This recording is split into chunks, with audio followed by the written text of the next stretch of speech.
असम से हैं, जी। भोजपुरी आपको बहुत ज़्यादा उस टाइम पर भी नहीं आती थी। तो ये कैसे आपने असम से फिर यहाँ पर भोजपुरी इंडस्ट्री में कैसे ट्रांज़िशन हुआ? मैं आसाम से हूँ और आसाम में भी एक फ़ोक के साथ-साथ एक वहाँ भी छोटा-सा ही लेकिन इंडस्ट्री है। सो वहाँ मैं काम कर रही थी।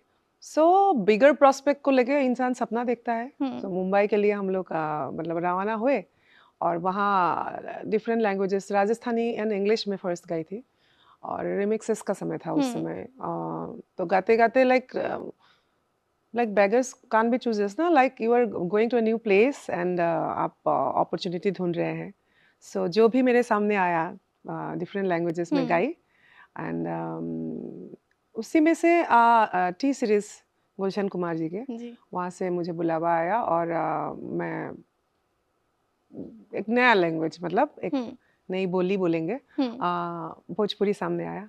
सो मेरा कोशिश यही रहा कि उसमें जो मुझे मिला है उसमें भी मैं 100% अपना दूँ ताकि मुझे एक के बदले दो, दो के बदले 10 गाना मिले।